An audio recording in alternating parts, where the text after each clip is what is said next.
Hello, everybody. Welcome to our event.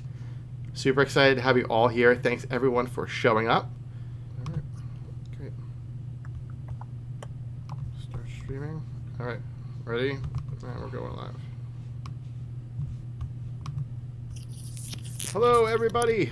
Welcome to our event. Super excited to have you all here. Thanks, everyone. Hello, everybody. Welcome to we're just getting all set here. Super excited. So just want to make sure that the chat is going. Sorry for the silence, the brief silence there. We are getting set up. Daniel's psyched to be here. I'm psyched to be here. We got a good show for you tonight. Just making sure I got YouTube chat ready so we can interact with you. And looks like the stream is going good. So, all right, let's get ready to start the show. High tech time. Here we go.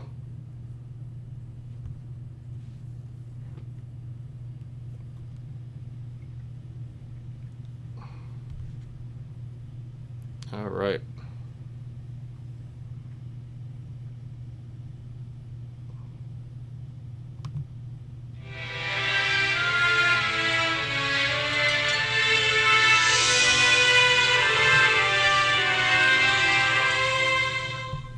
Hello, everyone, and welcome to episode 33. Yes, that's like 1/3 of 100 to Disney Magic Kingdoms Around the Kingdom podcast. We are so happy to have you here, and trust me, you've never had a friend like me. Coming to you from the Cave of Wonders, I am your host, Stevesquirrel, and here to smash Javar's staff, we have the Daniel Guizar. Hi, everybody. How are you? We're starting off awesome here today. All right. Thank you so much to each and every one of you for joining us this week as we explore the wonderful world of Disney Magic Kingdoms. Before we get started, I want to thank our Patreons, Carrie Schumann, Kathy Clausen, Honeybee, Kira, and Tom Higgins. If you don't know what Patreon is, it's a site where you can pledge a few bucks each month to help support the show. So if you're able to and want to help support the show, please check out our Patreon page at patreon.com/AroundTheKingdom. There are other ways you could be more involved with the show also. You can follow us on Twitter, Facebook, and YouTube.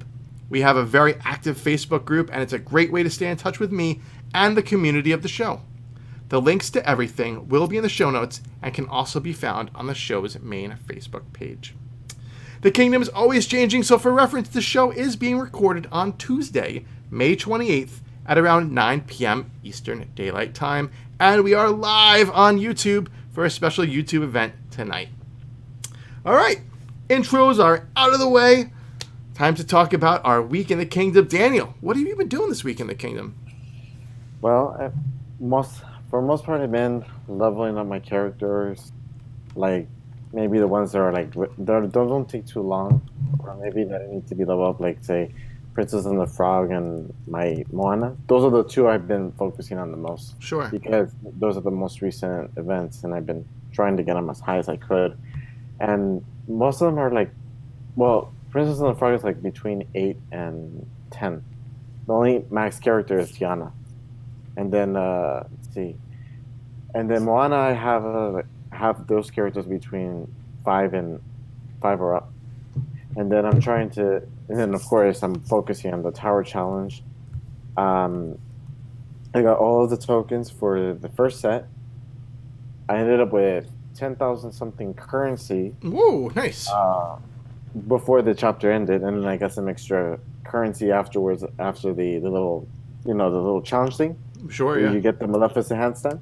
Yeah. I got that, and I ended up getting like 11,000 something. Wow, so awesome. I ended up boosting that. And because of that, I ended up getting all of the tokens for the second set also. Whoa, nice. Yeah. Very nice. So you're in a really good position. Awesome. Yeah. Now just focusing on trying to get that what do you call the three grilled cheese stand? Yeah, yeah. I'm focusing on that. and trying to save up as much currency for the next set. That way, once Chapter 3 starts, Rajah will be ready. Sure. Awesome. Well, it sounds like you've had an awesome week. Yeah. So for me, my week in the kingdom has been a lot of fun. I'm still working on the Welcome Michael Darling quest. He's really fun to collect for, but his ears are not dropping. They're like the hardest legendary of all the legendaries. Like they're like the legendary ears. But the teddy bear, the teddy bears are done. I did not last week. I did not pull the trigger on the jumping jellyfish. But I think that now that we have more information about what the new Toy Story characters need to level up, which we'll talk about in a little bit, I had my theory that Toy Story Mania was actually going to be like a really important attraction, kind of went out the window. So that being said, I think I'm gonna get the jumping jellyfish today. Maybe I'll do it after the stream, or You should. Do something fun. But it's cool, so I want to grab that. So that's what I'm doing. Also, on the magic grind. Oh my lord, am I grinding magic? I realized that I was getting nowhere. I had spent so much magic, in the Peter Pan part of the storyline. You're just dropping magic after magic after magic, like that. A million here, a 500,000 here. It's flying out Shere Khan, leveling him, and all these guys. I know how that feels. I know how that feels. It's just like I couldn't keep up, and I was surprised, because I always felt like I had excess magic, and so now I just feel like I'm always in the hole, or like when I'm leveling, it's just not going anywhere. So I still have everybody out of storage, even Maximus. I've taken Maximus out from pasture. He's back in, and I'm just doing my best to just keep sending everyone out on 2-hour quests, 2-hour quests, 2-hour quests. Because I'm checking the game, on 2-hour intervals because of the Tower Challenge, and then sending them out for 8 hours at night. So I'm starting to really build up some good magic again. I'm like at 1.2 million because I have a feeling that the next land is going to be coming sometime soon. Whether it's next update, the one after that, and it's going to be 4 million. Well, one thing to consider: if it's from the main storyline, it's going to be cheaper. Right, sure, just like the Dumbo storyline one is, but we just was cheaper. But we just got that. So my guess is the next plot of land is going to be an optional plot, and it's probably going to be a 4 million. So I'm going to grind hard. I wouldn't be surprised. I'm going to grind hard until I get to 4 million, because I just have a feeling that's coming. So that's what we're doing, and then leveling. Like you said. I spent a lot of time working on my Frozen characters and the pirates that are going to be used in this Chapter 2. We did get a little leak ahead of time, so obviously make sure you keep on our social media so that when we find out things like this to help you prepare. Will, Tia, Jack were the pirates that I leveled all of them up. Almost all my Frozen characters I leveled up. So now I've shifted to the Wreck-It Ralph characters because we know that they are going to be in the helpers for Chapter 3. So I'm starting to level them up all now, as well as the other people that are going to be there. So, just doing lots of leveling. So if you want to find out what I'm leveling and you want to post your own accomplishments and kind of brag at who you've taken care of, make sure you check out our Facebook group. We have an awesome leveling thread that's got thousands of comments in it and just people rooting each other on. So make sure you check that out as well. And finally, the biggest news of the day that has nothing to be related to big news is the Lifetime Visitors Board. I have broken into the top 100,000. Yay! I finally did it. Good job. I am at 98,851. So I have to start thinking of a new goal. I think 75,000 is a big goal. I'm going to try. That's great. Let's go small first. Let's break top 90,000 and then keep going from there. We'll do it in 10,000 increments because it's really slow. So we'll see. But it feels good to break into that top 100,000. So that was my week in the kingdom. Awesome. I'm having a great time. I love this game. So, all right. Time to move on. Time to the newcomer tip of the week. Daniel, what have you got for us? Well, this has to do with happiness, and I know we're gonna discuss more on that topic later on. So I might as well mention it because I know a lot of people have been struggling with that, and people have been making a big fuss about it, especially in the main Facebook page of Disney Magic Kingdom. I see a lot of negativity, a lot of cussing, a lot of back and forth backlash, and it's just ridiculous. And the only thing is, the one thing I want to say to everyone, even the ones who are watching, I want to say this: the best way to not let this happiness bring you down and everything is use the safeguard. That's in Merlin shop in the Merlin area. That's it's for 300 elixir, 50 elixirs. Yeah, so it will cost you a little bit because you have to pay 350 each day. But that's the best solution I can think of because right now, from what I'm understanding, it sounds like Disney Magic Kingdom is testing something, Yes. but we don't know yet what's going on because they're the ones involved in this. I'm just trying to be positive with these things because do I like what they're doing? No, not really. But I'm not going to lose sleep over it. Like some people think they're comparing it with their jobs and with their um, with the game. That's just taking it too personally, and I don't think that's good. Yeah. No, I agree. It's hard sometimes when you're you get so involved and wrapped up in the game, and you kind of get fired up. But Yeah. there's no point in doing that. This is supposed to be No. a fun place.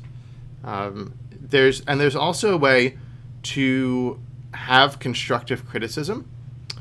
without being so angry. I for this show ever since episode 1 have made it very clear that while I love this game, I'm going to be constructive, and give criticism where I think changes need to be made Right. because it's not perfect. No. Um, and there's a way to voice that in a positive way where you can do that, and then there's just ranting and negativity. So yeah, there's no point in getting yourself worked up like that. No. No, because they say that's an unhealthy thing supposedly too, from Yeah. what I've understood. I got that from Connie actually. She was making that comment in her live stream, I think, and then she was saying that it's like a health thing. That if you're getting too wrapped up in everything and you're taking it too personal, there's something wrong. Yeah, no, I can definitely see where she's coming from, and definitely can. It's a very valid point. So, all right.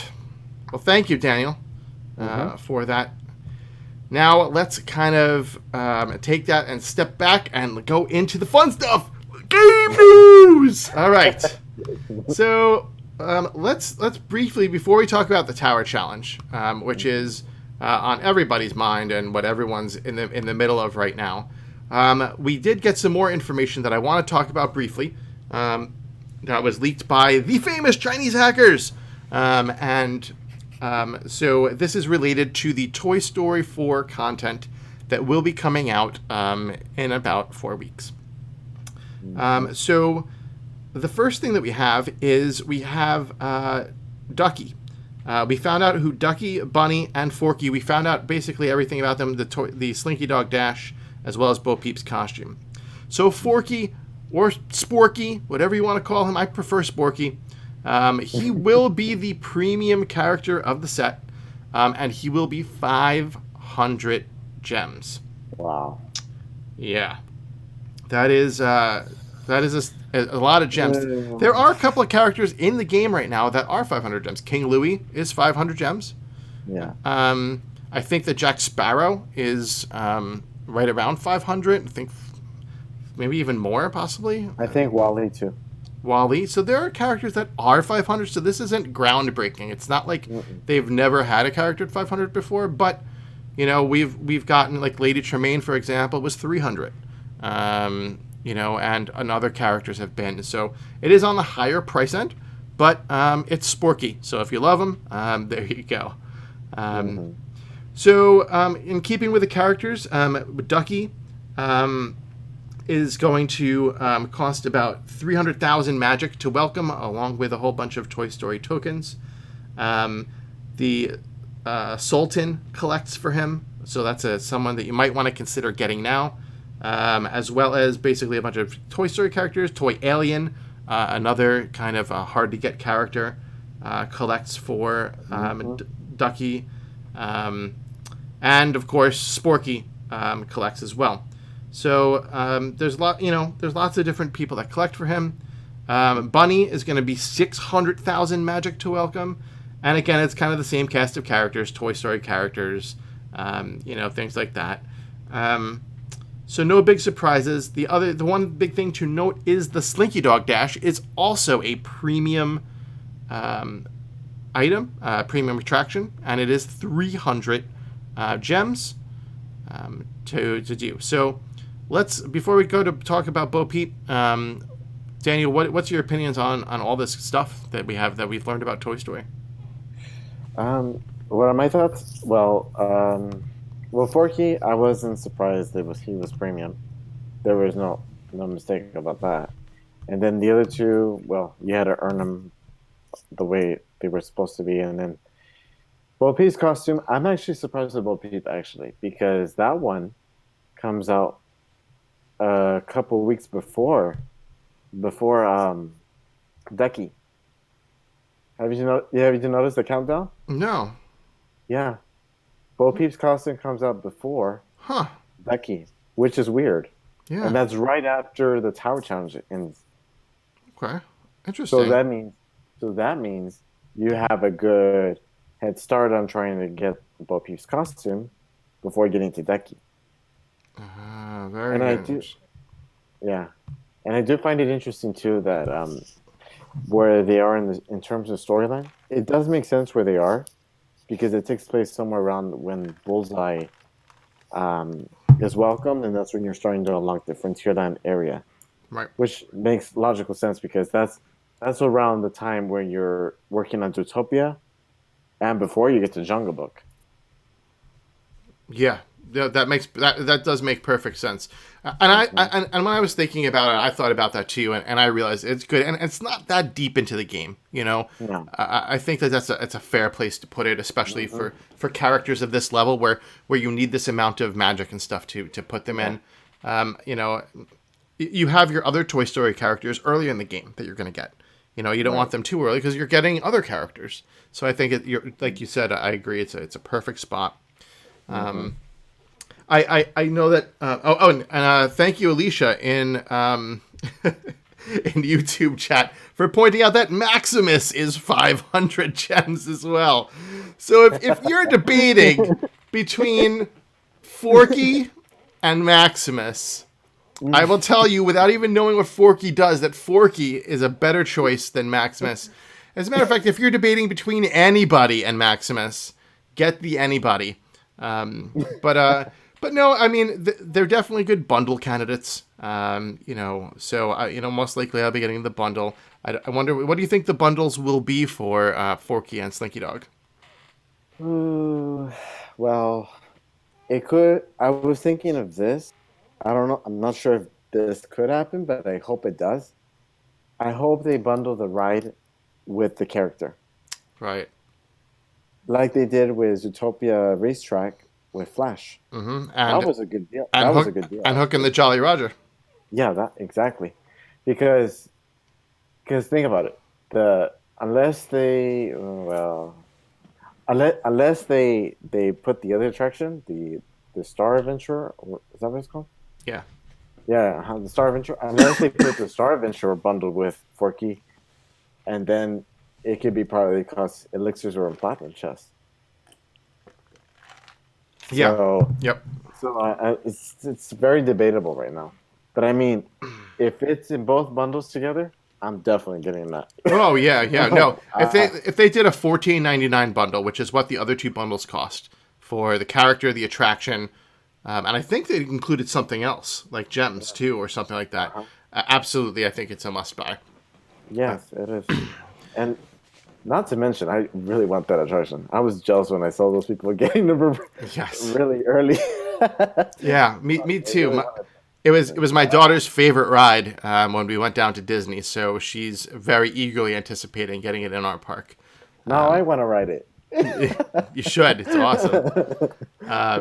It's really good. So that's going to be a lot of fun. So those are our premiums. That we also talked about the other two characters. So what else do you have? What other information do you have on Bo Peep's costume? How are you going to collect for it? Do you have any good insight on what's going on with that?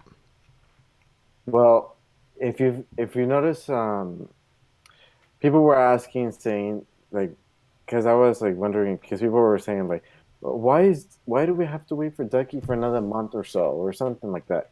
And it's like, and then even Bo Peep's costume, and then I thought about it, and then they were saying, well, let's think about it for a minute. All the Toy Story characters, for the most part, are being used for the Tower Challenge. So that could be a reason why they're making you wait a whole month before you start working on them. Because imagine if they unlocked it right away with the Tower Challenge, it would be just too much. I think they're waiting because it's going to be closer to when the movie launches. I think that too. But I mean, in some ways, it also because they're being used a lot in the Tower Challenge also. But then again, in terms of the costume, it wouldn't surprise me if they put a lot of fabrics and stuff like that to collect. Remember how long it took to get Pirate, Minnie, and Jack's coat? Forever. Those took a long time. So is Bo Peep's costume permanent content? Yes. Okay, so there's not going to be a race to get Bo Peep's costume. No. It's just like Minnie's pirate costume and Jack's coat. Awesome. Coat. Great. So in other words, you're gonna collect it when you can get it. Great. That's good. So everyone, that's huge right there, because there's so many people out there who feel like so much stuff is rushed. And so this way, really. You have these characters, you have Bo Peep's costume, there's no rush to get them. They're going to stay in the game as permanent content. Yeah. That's what I'm saying, because if it's permanent, I don't see why you should worry about it. No, take your time. Take your time with them. I mean, sure, people are going to say, oh, I feel so behind. I'm not going to make it. I always hear those comments over and over again. You're not gonna be behind. You're gonna be fine. Just keep on going at your own pace. Just keep swimming. Exactly. All right, cool. Well, I think that pretty much sums it up for the Toy Story information that was put out there. Is there anything else you see that I might have missed? No, I think you covered everything from Toy Story. Cool. In terms of the new content. Yep. So Bo Peep's costume comes out when, Daniel? In about 10 days when the Tower Challenge ends? Hold on, let me let my game out. I'll let you know. Just a minute. Okay. And then... Well, I'll get back to you on that. Okay, and then he'll let us know exactly how far from now the other Toy Story content goes. It's about 4 weeks from now. But cool. Yeah. So that's the Toy Story stuff. So everyone get excited for that. It's coming. And yeah, pretty cool. All right. Well, let's move on into the Aladdin Tower Challenge. So since the last episode, we now have the Aladdin Tower Challenge that has begun. So just to kind of go over a couple things. One, Rajah is the Tower Challenge grand prize.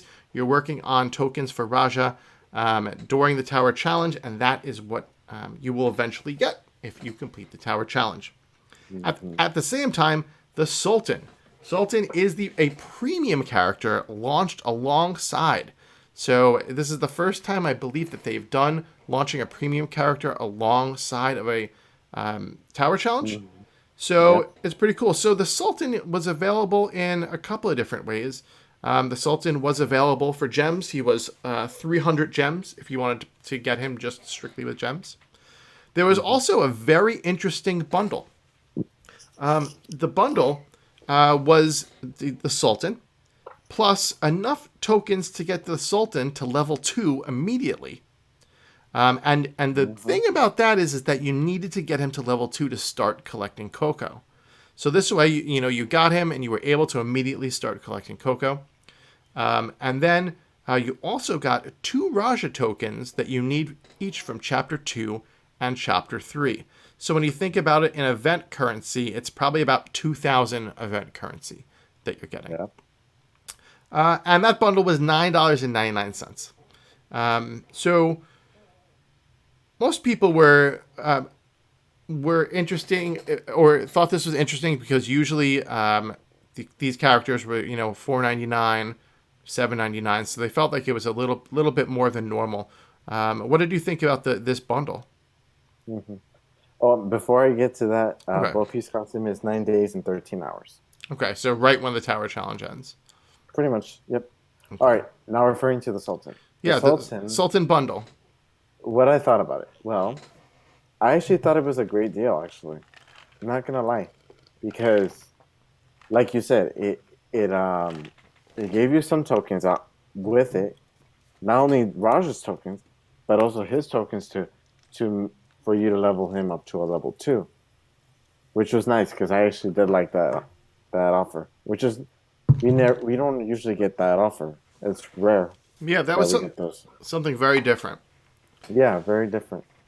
And his collection times were long to get his items. It took me a long time to be able to level him up and then start collecting with him. Mm-hmm. For me, it didn't take long because, no thanks to the stupid magical chest, I had to open a chunk of them because I was trying to get that Mickey Mouse wishable hat stand. Right. And since it was a 4% chance, no thanks to the token conflicts with the Sultan, I ended up getting so many. I ended up getting so many of those tokens, and then I ended up getting them to a 4. Wow, very Seriously. Nice. So it was, in a way, it paid off. I still got the wishable stem, but it took me like 3 bundles at least with gems to get that. Oh my god! But yeah, he's not. I just sent a couple of the Aladdin characters to go get his tokens. They don't always drop. No, it's kind of hard. Mm-hmm. I agree. They're kind of tricky. Unless you get them from the chest, of course, then it'll be easy for you. Well, so I agree. I didn't really want to buy the bundle for this one, so I went ahead and just spent 300 gems. And it did take me a while to get him to level 2. Fortunately, he's been a cocoa collecting machine for me. But I lost almost a day trying to collect for him. So wow. But here, keep in mind too, not just the Sultan doesn't only need to be level 2. He also needs Streets of Agrabah, also the attraction itself. Yeah. Which you could also purchase in event currency, also. Yes, that's true. Mm-hmm. Okay, so what else was there? So a cocoa bundle became available, which was pretty cool. It was 8 cocoa refreshers for $1.99 US currency. I think that was a nice little addition that they threw into the game for people who feel like cocoa is a hard commodity to come by. Mm-hmm. So, any thoughts on that? I got it. Okay. I got it because I wanted to get a good head start with the cocos. So, with that amount of money that I paid, it wasn't that bad actually. I thought it was a pretty reasonable deal for trying to get a good head start on the refresh tokens. Sure. But the thing is, like I said, along with getting so many tokens for the Sultan, the refresh was also another thing that helps you with those chests. Especially if they annoy you trying to get this. So it's like, yeah. Okay, well, cool. I think it's a great deal. I didn't get it yet. I'm going to hold off and see if I can get enough cocos, if the Sultan is going to continue being the machine that he has been. But yeah, I'm doing pretty good there. So, yeah, all right. He's been really helpful. So and we'll talk about a little bit about him more a little bit later on as well. So the only other things before we get into Chapter 1 is that we know that the Tower Challenge helpers are Aladdin for Chapter 1, which it's already done, Frozen for Chapter 2, which just began today, and Anna's the main helper. And then next collection is going to be Wreck-It Ralph. So if you have Wreck-It Ralph characters, you're going to want to start getting those going as fast as possible because, yeah. All right, so that's the kind of general discussion. So let's get into chapter 1 now, Daniel. So let's talk about what was going on in chapter 1, and then we'll kind of sum up things. And if there's anything you want to, just feel free to stop me at any point, and we will talk about them. So the first thing that we'll talk about is that magical chests became available. Magical chests were only available during chapter 1, so they're no longer available. They were 30 gems each, or $4.99 US dollars for a bundle of 6. There was no guaranteed items in these bundles. These chests contained cocoa. They contained tokens to level up the characters from the current set that you were using, or the available characters that could attack the tower. And then they introduced a new stand, the Mickey Mouse Wishable Stand. So, Daniel, do you know what wishables are? From my understanding, they're plush toys. Okay. I have no idea. I saw them online, and somebody posted them, and they were like plush toys. Well, actually, I have a photo of that. Now that I think about it, can you honestly, I could find that really quick. Okay. Where is it? So it's kind of like a plush toy. They kind of it kind of look like a Tsum Tsum, but not in Tsum Tsum form, like not in like the like this. Little egg. Oops. Oh, okay. Yeah, I could see. Yeah, they're little fat plush toys.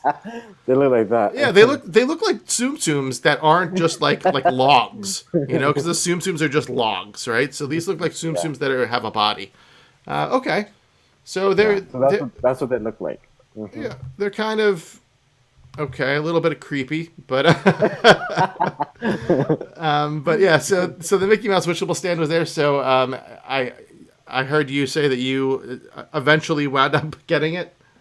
Oh my god, the Mickey Mouse Wishable Stand. Oh my god, I regret it because the thing is, actually, I don't regret getting it, but I do regret getting the Sultan first because it kind of. I mean, in some ways, it helped because I got to level him up to a 4, like I said before. At first, I started off with gems. I wasn't that lucky with gems. I was getting tokens and Sultan tokens. I was like, ugh. It's like, and then eventually, when I got to, then I said, okay, I'm gonna use bundles. So I did one, didn't get it. Did another one, did not get it. Did a third one. Third time's a charm, and I got it. So it's just a matter of luck.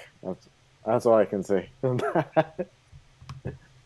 Yeah, I learned my lesson the hard way with the Dumbo ears, so I stayed away from these this time.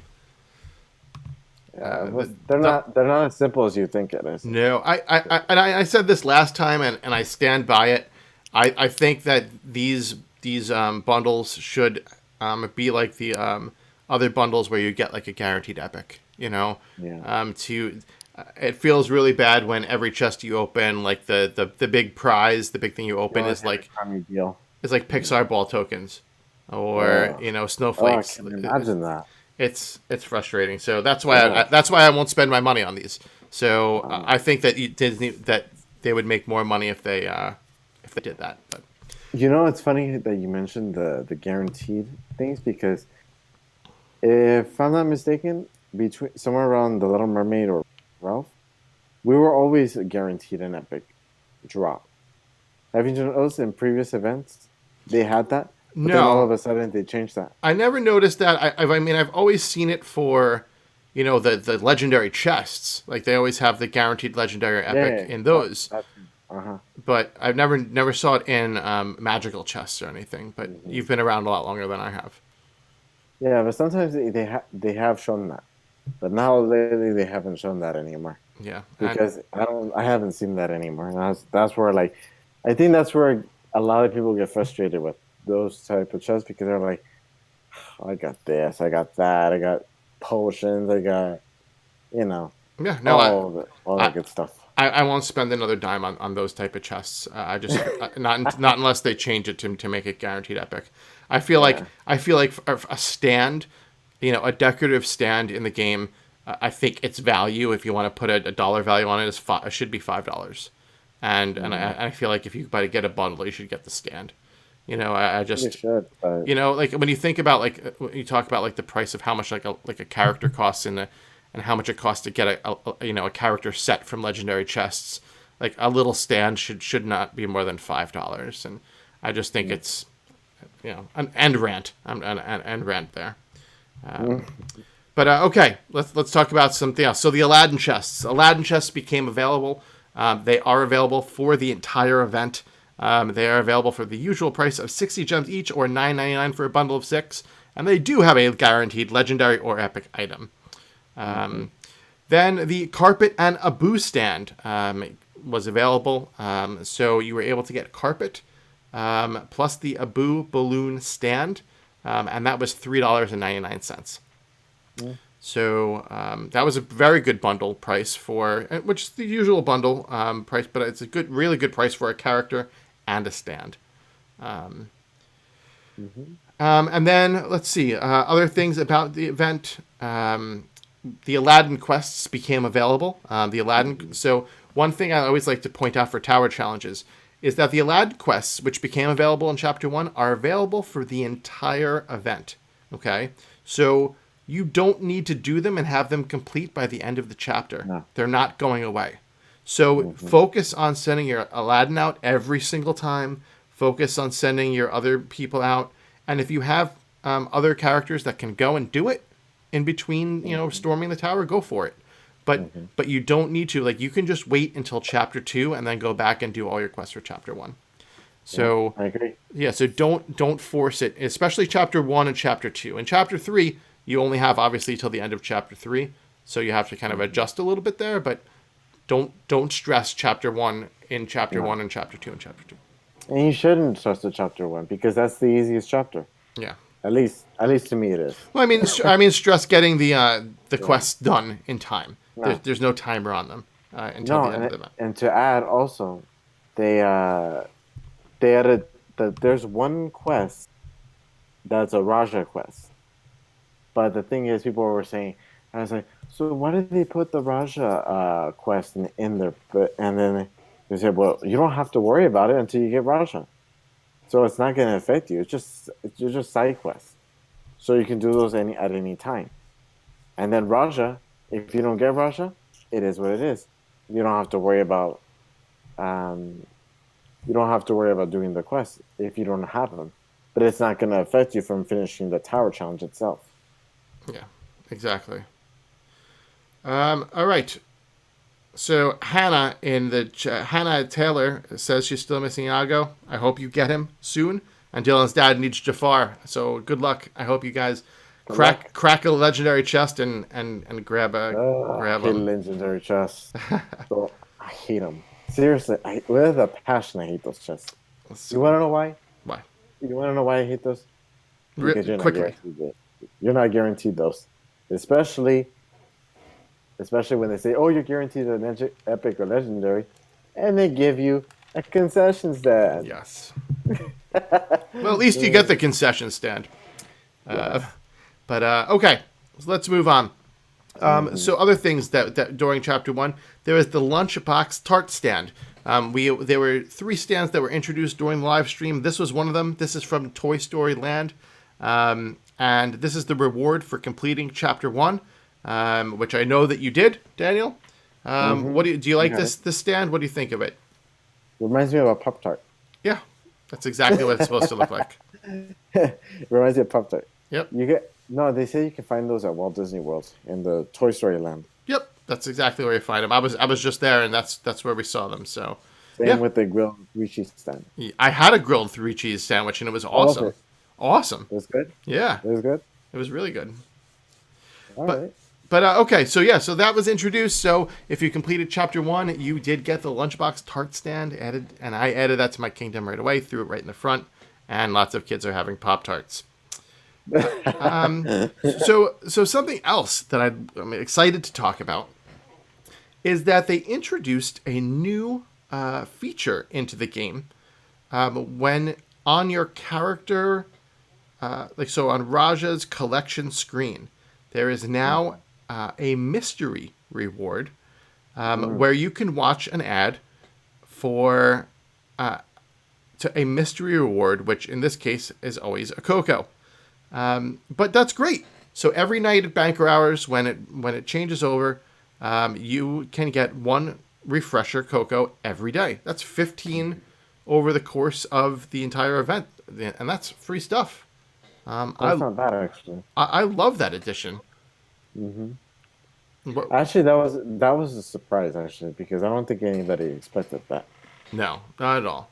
And I didn't expect that at all. I mean, there's no one that can possibly complain about that, right? It's just awesome for everyone. I mean, the biggest thing you have to complain about is watching the Matchington Mansion ad for the 600,000th time, or Toy Blast, for the 900,000th time. But yeah, no, I mean, free cocoa is free cocoa, so I think that's an awesome addition to the game.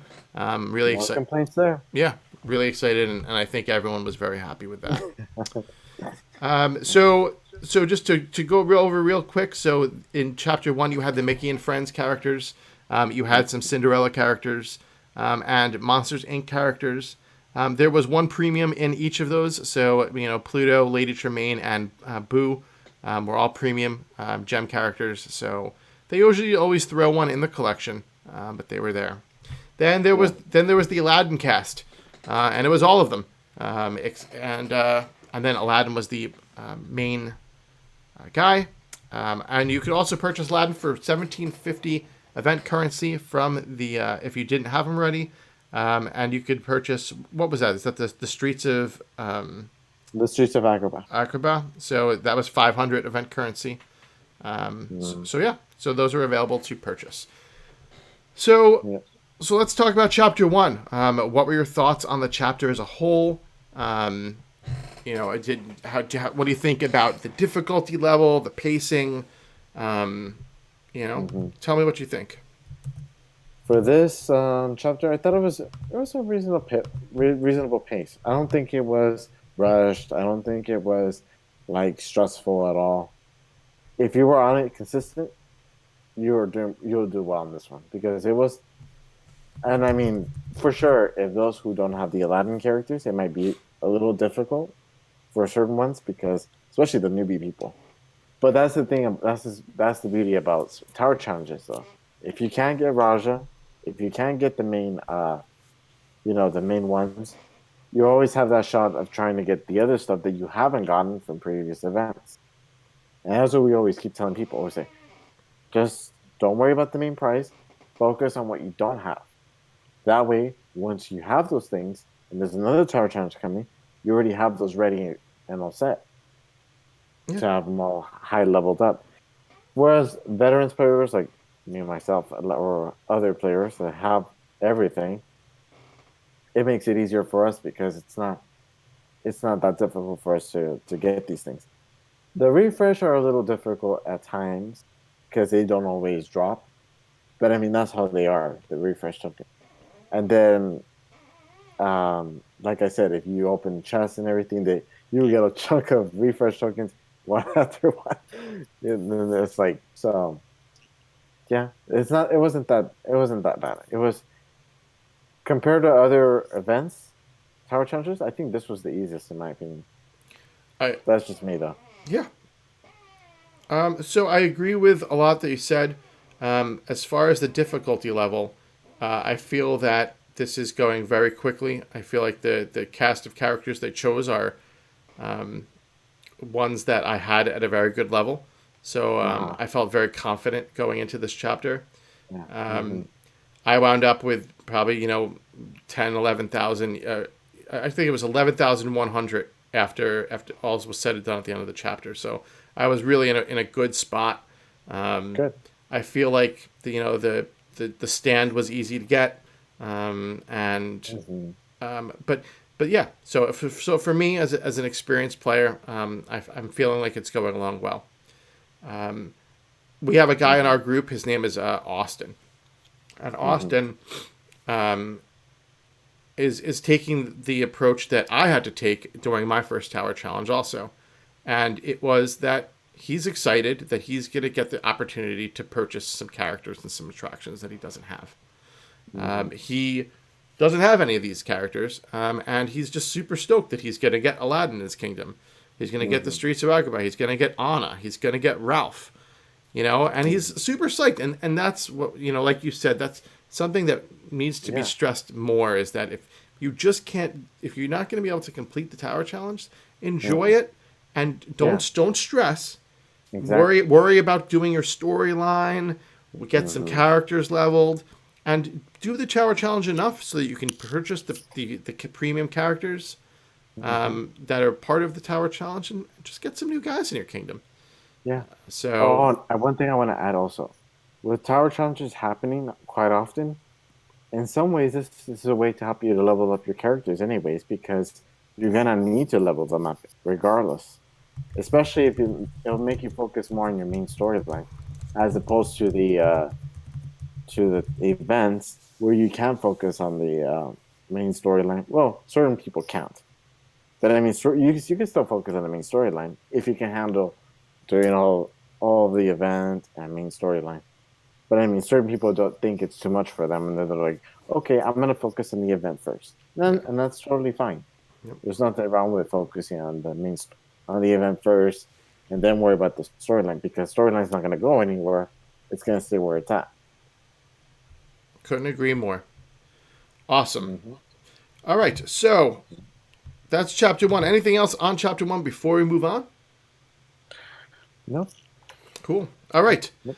So chapter 2. Let's talk about chapter 2. So we did get leaks ahead of time. So who was going to be in chapter 2, and we'll talk about who's going to be in chapter 3 in a moment, was revealed. So everyone, who follows Around the Kingdom on our various social medias, or is in the Disney Magical Kingdoms Champions group, which Daniel is the admin for, knew about these leaks. I got them from Daniel. We spread the love around. But so these leaks came out with exactly who the characters are going to be in each chapter. So it really lets you sit there and take the time to focus on getting your characters up a level, even 2, so that you can be more well prepared when the tower challenge comes. Because as you know, obviously it all is based on level. So let's talk about chapter 2. So the helpers are Toy Story characters. You got Woody, Bullseye, Ham, and Rex. You have Peter Pan characters. So you have Hook, Michael Darling, who I don't have yet, Tinkerbell, and Wendy. Then you have Pirates, only 3 of them. And you have Will, Jack, and Tia. A lot of refresh. This is where the refreshers start coming. Then you have the cast of Frozen, with Anna being the premium or the featured character. And Anna's available to purchase for the 1750 EC. And then the ice skate rink. It was the premium or the EC attraction you could buy for the same price of 500 EC. Yep. So we were able to prepare. So I went ahead. I got Will to 10, Jack to 9. I worked on them, and then I just basically did an onslaught of just leveling up all my Frozen characters. I actually was able to get Elsa up 2 levels so that I could get her to 10. And so that put me in a really comfortable situation going into chapter 2. The only thing that's a little uncomfortable about it is that I only have 3 characters for my second and third slots, but with the amount of refreshers I have, this is why I save them for this, to getting into this chapter, because now I'm going to be short on characters, so I want to just keep sending them out there. Yeah. So, all right. So let's talk about the other parts of Chapter 2. Radiant chests became available today when Chapter 2 began. They are 30 gems each, or $4.99 for a bundle of 6, just like the Magical Chestware. They contain the Coco, tokens to level up characters from these sets, and the Minnie Mouse wishable stand. So, Daniel, Did you Mm-hmm. get the Minnie Mouse wishable stand? Yep. And the free calendar reward. In the free calendar reward! This was Disney Yeah. Magic Kingdom's paying you back for your purchases. Yeah. That's Yeah, awesome. yeah, but despite that I got it for free and everything, I still opened up just again. But that's because of the refresh token. I wanted to suck up more. So I ended up with like maybe about 45, 46 refresh. Wow. So I wanted to take advantage of that, and I got some. But I realized something funny though. What's funny is it said 100% chance of me getting it because there was no tokens. It was just currency and refresh token, and it said 100%. But what I found it interesting was after when I got the mini stand, it said 4% chance. It went to 4%, Hmm. just like that, and I was like, also no wonder I wasn't getting any because it was to 4%. I mean, not that I was upset because I already got it, Right. because my focus was trying to get the currency and the refresh token. Right. And then, but I got another one by luck, of course, because I wasn't expecting one. I was expecting another one, so I ended up opening a few chests here and there. I opened a couple bundles just so I can get more refresh on my own thing, and then that and it kind of paid off because now I can use it for Will, Jack, and Tiadama, since they're the only three that are in there. Right. Yeah. So I opened up my magical chest today, and my awesome prize at the end, where people are getting mini wishable stands and cool things like that. I got 2 Pixar balls. Oh no. I got a set of balls. Thank you for giving me some balls. All right. Yeah, that was awesome. Oh man, that would have been awful. That sounds awful. That's what you know how that felt like. It felt like with the magic lamp token, the common tokens. Yes. They always kept coming out every single time, and then freaking magical chest. And I was like, stop giving me magic lamps. Yeah. Jeez.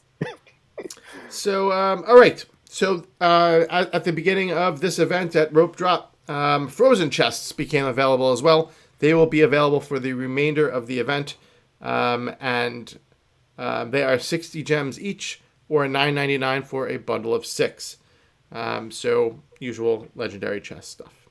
The Olaf and Ice Cream Stand bundle became available for $3.99 US dollars, which is, again, the typical bundle. I think it's a really cool bundle. Olaf is a really fun character, so I definitely highly recommend that bundle. Also, the Frozen quests unlocked. So you can do the Frozen quests. Mm-hmm. You earn yourself some refreshers, earn yourself some event currency. So the quests are well worth it, and it's a fun storyline as well. So we also then got to find out what the Chapter 2 reward was for the accomplishments, we'll call it, for getting the points. And that is the grilled 3 Trees sandwich stand. They are delicious. Get this stand. The kids in your park will be happy. But it was really good. And then we also learned that the second token for Rajah, the torn fabric, was 450 EC, which is 100 EC cheaper than the previous few tower challenges when we said it was getting progressively harder. So let's talk about Chapter 2, and definitely talk about that second token. So what are your thoughts, Daniel?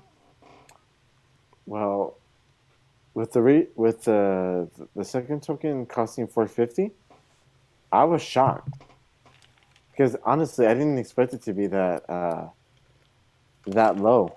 I was expecting it to be like, because I was being realistic, and I was thinking, I was like, maybe it was gonna be like maybe 550, then the other one's gonna be like 650 on the third chapter, and then I was like, oh, it was 450. I was like, oh, so I guess it was enough because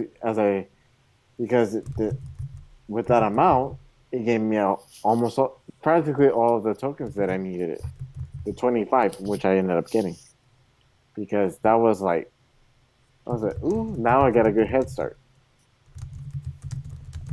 Yeah. I'm really excited. I think it's good. I think it's a good sign that this event is going to be easier and more accessible to people who aren't, aren't like as I don't even want to say hardcore, but just that play as often or aren't progressed as far.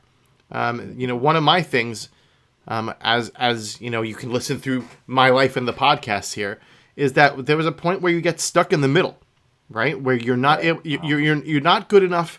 I don't want to say not good enough. Your characters aren't high enough level to get Rajah or to get the final prize. Like you're just not gonna do it, right? Yeah.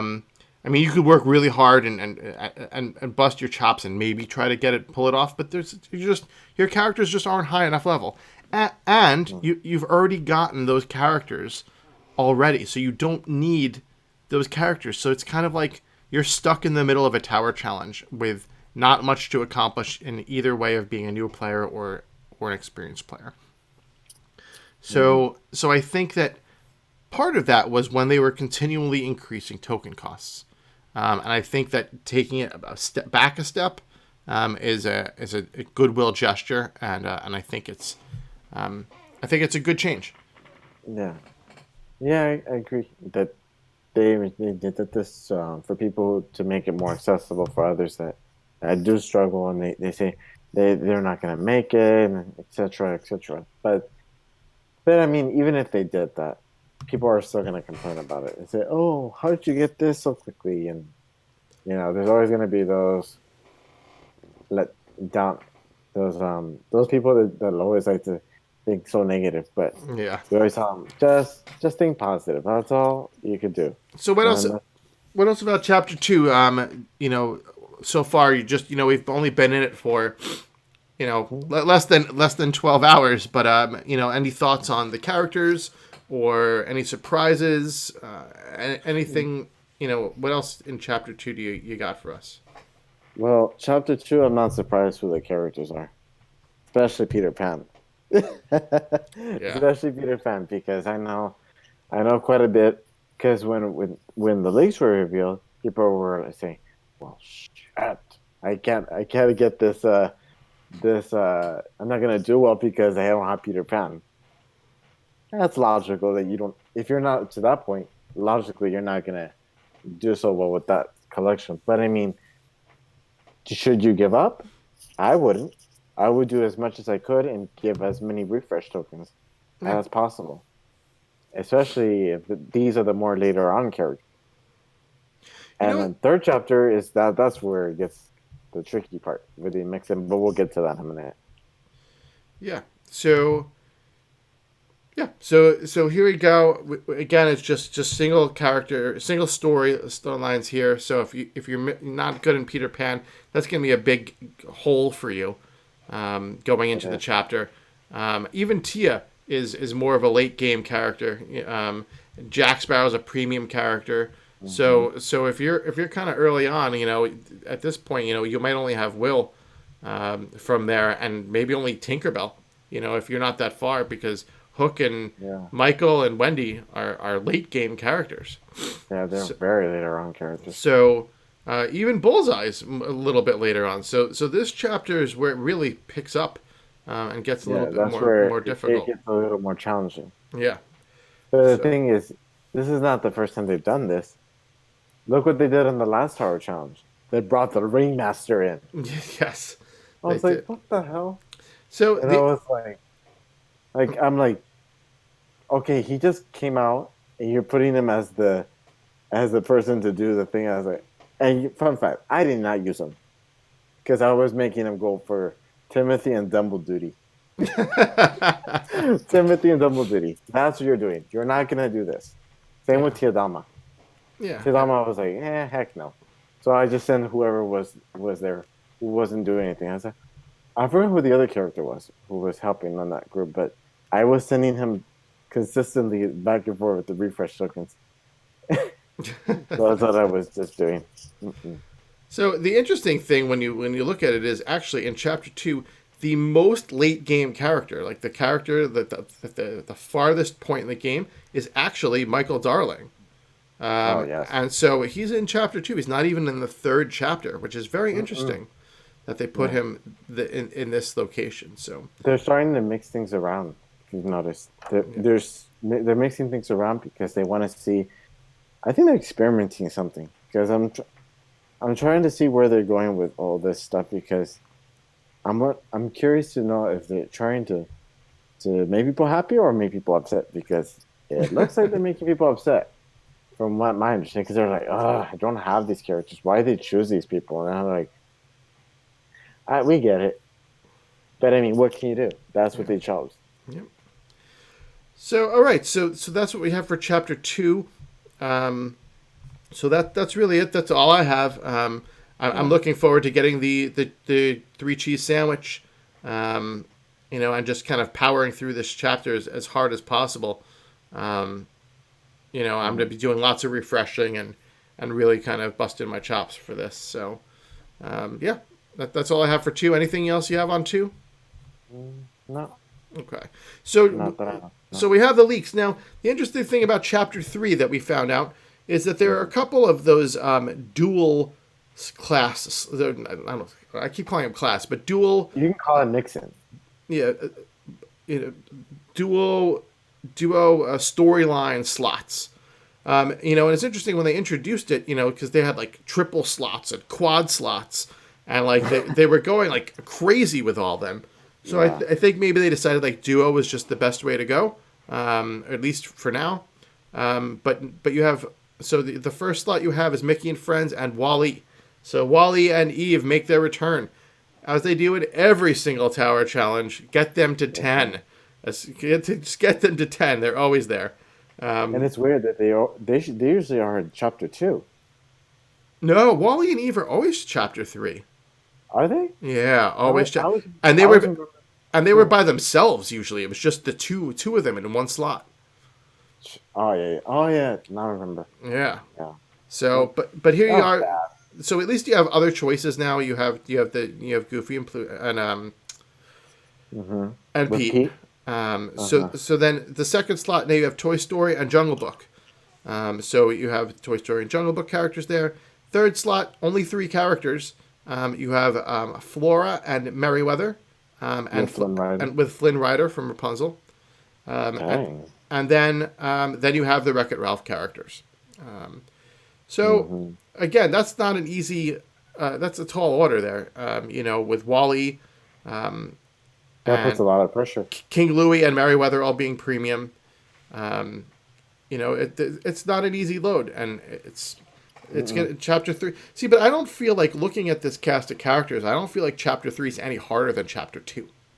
No, I feel like they're on par. I don't feel like the difficulty increased. It's like half and half. Yeah. If you don't have the Wall-E characters, at least you have the Mickey and Friends. Yeah. So it's interesting because I feel like in the previous challenges they've like stacked 3, like chapter 3 with just like if you're not there you're just not gonna get it, like you're just totally out of the game. So they've mixed and matched like you said, and I think maybe that gives people more of a shot when you look at the character variety. So I think that's good. So. Make sure to check out our social media pages, Disney Magical Kingdom Champions, or any of the Around the Kingdom sites, and you'll be able to see this list of the leaks so that you can help prepare for your Chapter 3, and you can be prepared for what's to come. Now, the one stand that we haven't seen yet that they talked about was the Tail Shake stand. So I'm kind of guessing that would be the chapter 3 reward. Yes, it is. Yeah, and I think that's probably the highest one too. Yeah, that's going to be like the 50,000 points to get to. Yeah. Fortunately, my kid is up all night, so I'm waking up all night, so I can keep setting him out. It's the advantage of having an infant. So, But all right, so that's it for right now for the Tower Challenge as a whole. Anything you want to wrap up that we want to reiterate or just want to talk about real quick before we move on? No, I think we're good with Cool. our challenge. All right, so now we're going to talk about happiness. I don't want to spend too long on it, but let's talk about it. So in this update, happiness was changed. They took the cheerful and joyous happiness rewards that used to give 10% experience and 10% magic bonuses to you, and they've changed it to having a 3%, then a 6% token drop increase, and ecstatic is still 10%. Now, these do not stack. So if you're at ecstatic, you don't get a 19% bonus. Okay, it's literally just tiered amounts of a percent drop to your tokens. Another change that they made was that they capped the wish granters to 6. So, when you'd open up your park previously and there'd be like 30 guys all hanging out wanting wishes, that is done. Wish granters are maxed at 6. They did make some changes, however, to the way that you would be able to earn happiness. They've reduced all of the tasks or activities to 1 hour long activities. So no more sending Rapunzel out for 6 hours to earn happiness. I've seen a few 2-hour ones still scattered in there. Disney Magic Kingdoms did say that they are working to get rid of all of those and only have 1 hour long or shorter happiness quests, like, for example, Pluto chasing his tail for 60 seconds. And also, on top of that, the wishes will appear 50% faster than before. So you have less wishes, but they're quicker, and there's going to be more of them more regularly. So that is how the happiness is set to go. Here's where people are a little out of sorts. In ecstatic, happiness drops very quickly. It does. It drops like 1 percentage point every, I would say, couple of minutes. And like maybe every 5 minutes. I haven't timed it, but it's fast. And so, you go into the game, you have 50% ecstatic. You go out, you log out, you come back, maybe 4 hours later, which is a very typical time to check on the game for someone. And you're down all the way down to joyous. Wow. And you've lost all your happiness, or maybe you're just almost at the bottom of ecstatic. So you lose it fast. There are some changes, though. For example, the happiness now grants you 10 happiness in ecstatic. So if you are at 10 ecstatic and you get a happiness wish, you go up to 20%. So it's hard seeing your happiness drop so fast. And it's hard to maintain keeping it. So now when you get to joyous, your happiness drops much slower. But your wishes only get you 1 happiness. So if you're at 95% joyous and you have 3 things to give you happiness, you're just going to go up to 98%. They don't grant you 10 at that level. The interesting little thing to note, and this is a total side note, is that when you're at 99% and you're going into 100, or you're going to go into ecstatic, notice that when you get it, it acts like it's giving you 10 happiness, and your happiness level would be like 3% or 6%. Like, it's not always going to be 10%, which makes me think that in between each point of happiness and joyous, like when it goes from 99 to 98, I really feel like there's 10 deviations in there that you just don't see for how fast it's dropping. So because when you add 10 to it, I think the internal math is just kind of weird, and I won't go on that anymore. But anyway, happiness seems to drop slower, but it's a very interesting way. And only getting 1 happiness feels bad, right? So before we go into what Disney Magic Kingdoms has said, what has been your experience with the new happiness system? What are your honest thoughts and opinions on it? And what about the opinions of the people in your community with constructive criticism? Let's talk about this for a few minutes. Okay.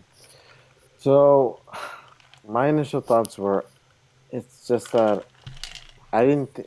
I saw something about happiness before I even updated it. I saw something that had to do with happiness, that they were going to improve something and they were going to make things better.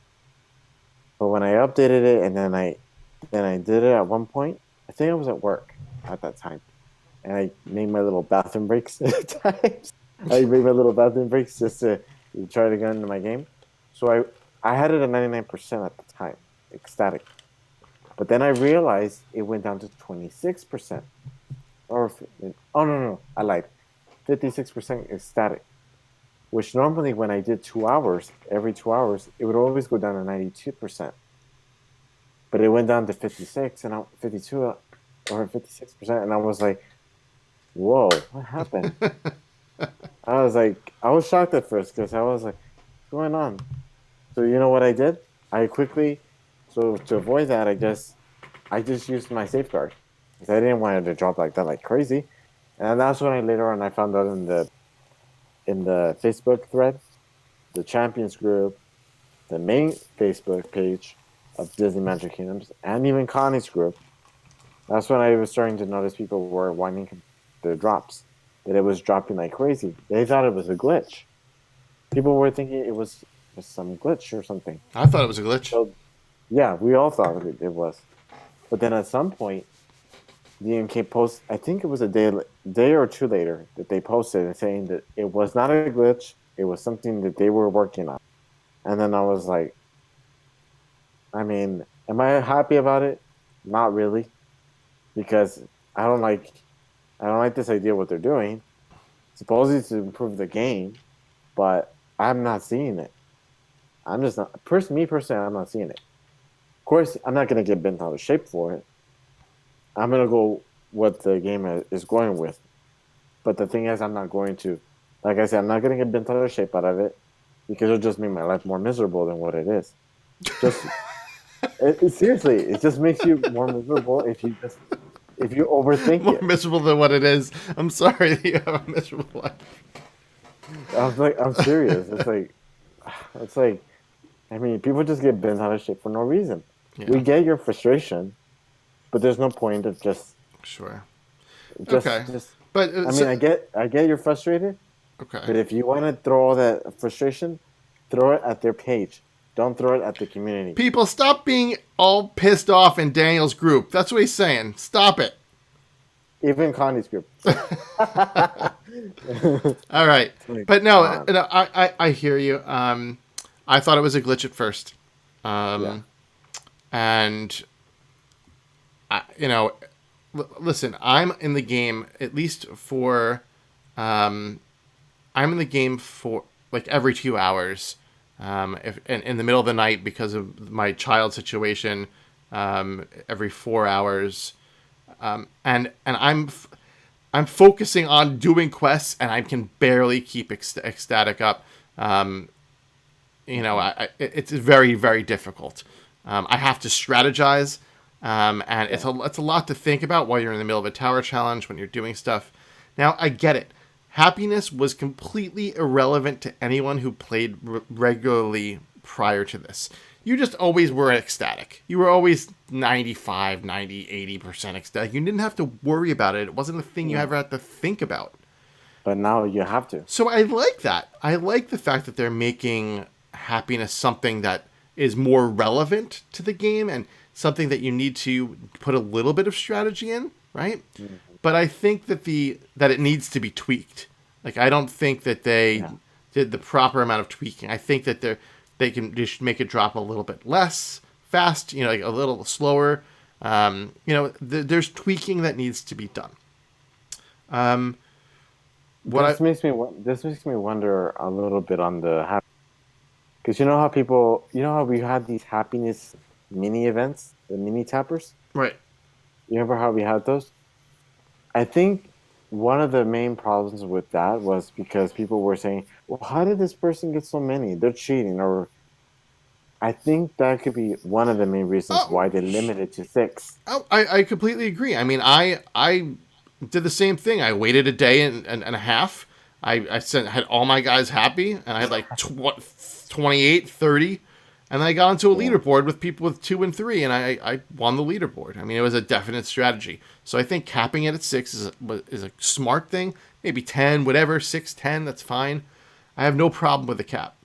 There's no problem with that either. I have It's no, just as a matter of dropping so yeah, fast. I don't have a problem with it with it dropping faster than it did because it was irrelevant previously. Like Hmm. I never thought about happiness.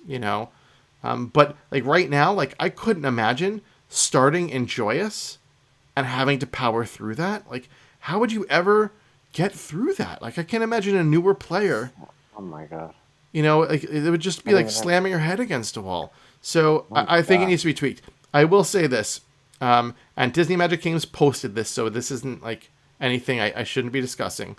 I was reached out by GameLoft. They asked for my game ID so that they and developers could monitor my game Uh-huh.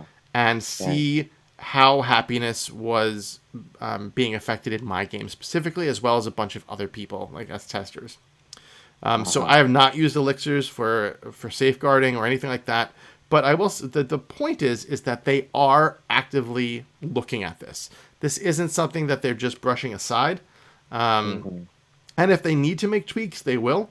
And I have given them my honest opinion on what I think, which is what I'm telling you all right now. Yeah. And yeah, so it's not over. I think my guess is there'll be a minor tweak. They might not even mention it, but there'll be something to be done because obviously there's backlash, and every time there's been big backlash, they've responded. So we will Hmm. see. Now the one thing. So now that we've discussed that, something came out today, and on the official Disney Magic Kingdom's page, and they had an update, and the update reads, "Hi Kingdomers, thanks for all the feedback about the happiness reward system. Through the past several months, we've been looking at ways to make happiness a more integral part of your game experience. This is all in preparation of new features that we are excited to show you in Update 31. While we don't want to spoil the surprise, some of these changes will ultimately result in more sources to earn tokens. As the happiness reward system directly affects token drop rates, we had to make this adjustment. Rather than doing it in Update 31, we wanted to have a better understanding of how this change would impact other game systems. Once we review the data carefully, we will be in a better position to adjust the happiness reward system to ensure that it's fun and engaging for everyone." And then it just says some other quick things. So there's some things to point out here. So let's break it down. So the first thing they said is they're looking to make happiness a more integral part of the game experience. So that goes back to what I said, right? Like how happiness meant nothing, No. right? So All right. would you agree with me that like having happiness kind of means something a little bit more would be beneficial for Well, the game? the only thing that I found it beneficial from the happiness before they did all this kerfuffle was that if I kept it in ecstatic, I would have more better chance for a better drop rate on the tokens, Sure, especially the legendary. And that was my main reason why I kept my happiness always at ecstatic. sure, And absolutely, the only time I used the safeguard was like say for example, if I was gonna go on a long trip or something, or if I was gonna go to like say Disneyland for example, I wasn't gonna be on my game consistent. I'm gonna be more on Disneyland than the game. So I put a safeguard, so I don't have to worry about it. That's how I used See, it but I don't even at the think you time. needed a safeguard, Daniel. Like I've let my happiness go for a while, and like I've gotten down, and like it was just so ridiculously easy to just plow through happiness, you know, like Yeah, and it just at was the time. Yeah. it wasn't even a second thought. So making it a more integral part of the game experience, I think, is a good idea because they had this feature in Mhm. there that just wasn't being used. Mm. No. So now they say in They're not. preparation of new features, which we're excited to show you in Update 31. So there you go. There's some new stuff that's coming in Update 31. I think this might even go all the way back to possibly the chest reward system that they've been talking about for a long time. Though the interesting thing about that is they haven't balanced. It was my impression that they were going to do all of the character balancing before this came out. But maybe they're going to put this out sooner. But we will see. One thing to add about the chest. Did you notice in the shop there's no concessions, no decorations? Yes. There's no more burgers. There's no more decorations. Now they made it just pure chests only. Yes. In the bronze, platinum, or gold chest, or even in the legendary chest if you open them. Yes. I actually got a one-stop apprentice shop from a chest the other day. It's been a long time since I got one of those. So which one? The one-stop apprentice shop. The apprentice shop. Yeah. The one with the sorcerer hat. Yes. Okay. Got one of those the other day. I hadn't gotten one in a while, but Yeah, and then it was funny when I updated my game at one time. I got a silver chest and I got one of those cake stands, the ones from the Beauty and the Beast. Yeah. collection. And I was like, oh, it's in the silver chest. Yeah. And I was like, so they're talking about the happiness system doing updates, and rather than doing it in the update, they wanted to have a better understanding of how this would impact other game systems. Well, they're learning that now.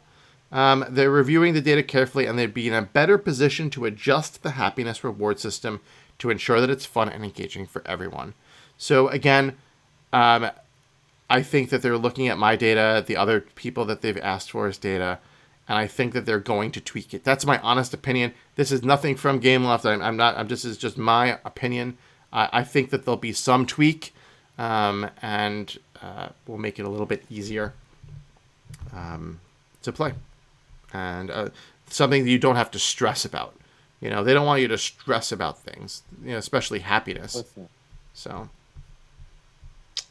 But yeah, in the meantime, I'm just using my safeguard. That's all I'm doing to keep it exciting. But that's... Yeah. All right. Well, that's it for the happiness system. So stay tuned and stay in touch with our social media. We'll let you know when any news breaks on that. All right, let's keep moving. We've been talking for a while here. All right, event of the week.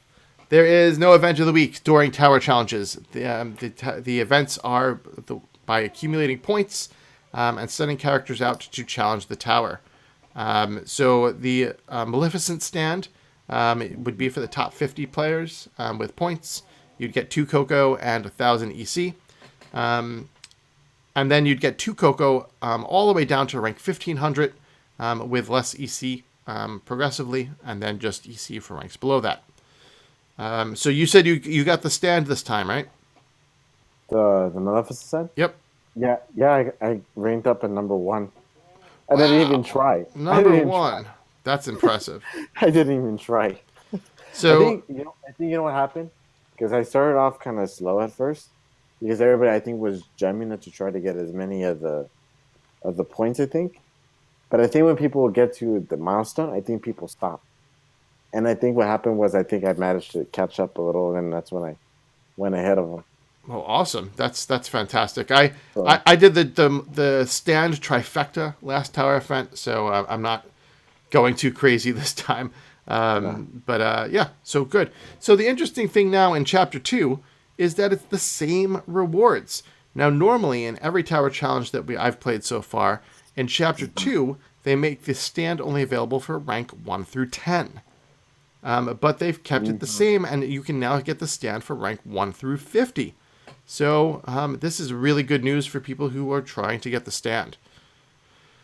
And it's a cool stand, and and if you have more than one, it's 700 elixir, which is nice. So, and to add, if you do get the Mickey or Minnie wishable stands, they're 150 elixirs. You what do you mean? They're so elixirs? when you sell them to Merlin, okay, yeah, they're 150 elixirs. Okay, good. So I just looked at that and I was curious how much they were. That's not a lot though.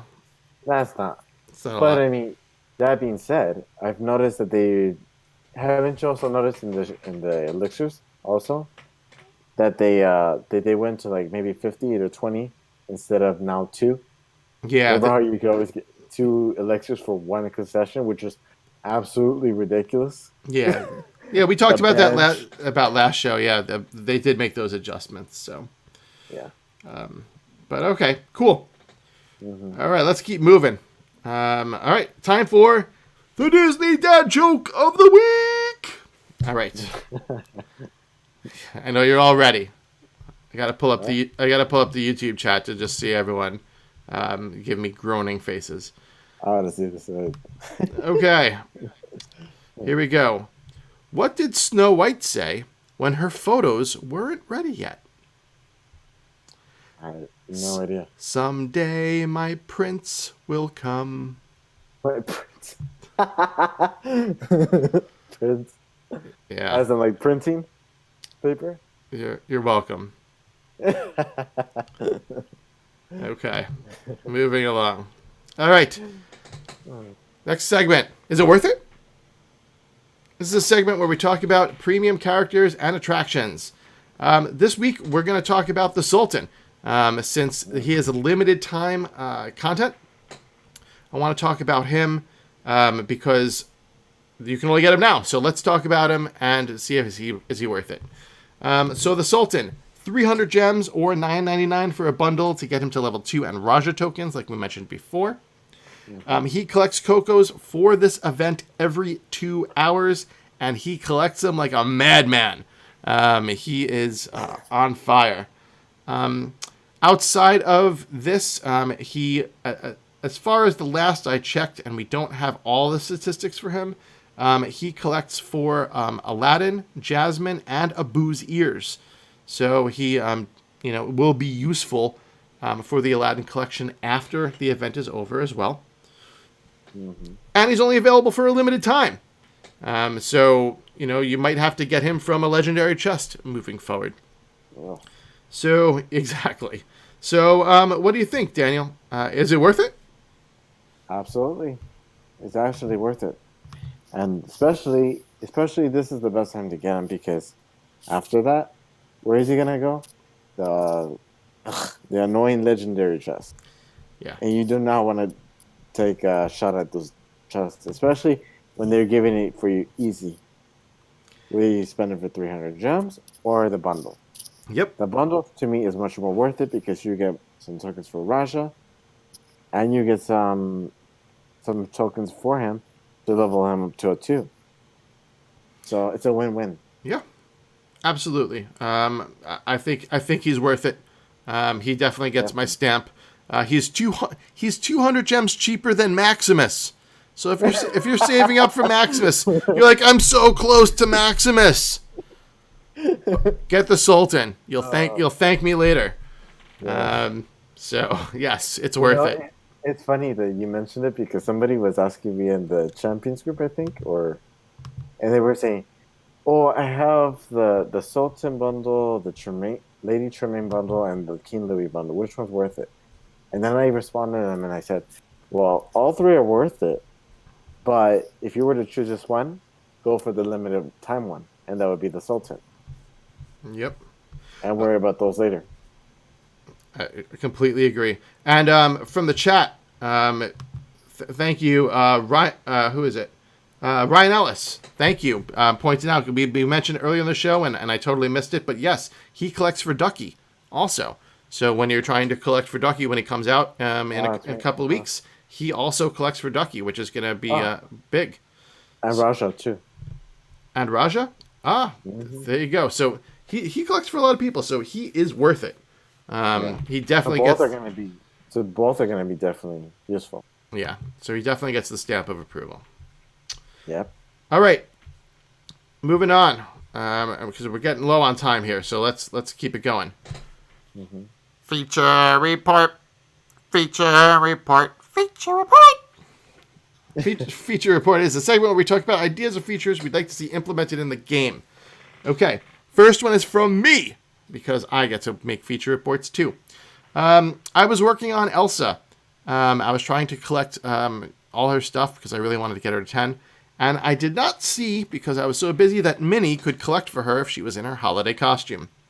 I think that if you have a costume and you can collect for a character with a specific costume that you don't have equipped, I think that it should appear at the top of your activity list with a go as the option to take you to the costume shop. So you know how, like, you know, there'll be certain things like, you know, like for like upgraded character or whatever, and it will say go, and it will like take you to like whatever screen you need to go to. So I think that, like, in this situation, when I went to Minnie, it should say something like, you know how like it says like equip Minnie's holiday costume, but it's usually like all the way at the bottom or something. Like, I think it should be at the top.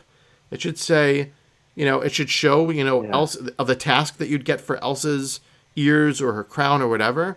And it would say, you know, missing or needs Minnie's holiday costume. And then the little button to the right side would just say go, and you hit the button. You can equip Minnie's costume, and then boom, you can collect for her. Yeah. I feel like I shouldn't have to, every time I want to send a character out, I shouldn't have to go through their requirements on their character selection screen, see if I missed anyone, or like every time I'm sending people out, scroll to the bottom, see if I'm missing. Like, it's just, I think it's bad.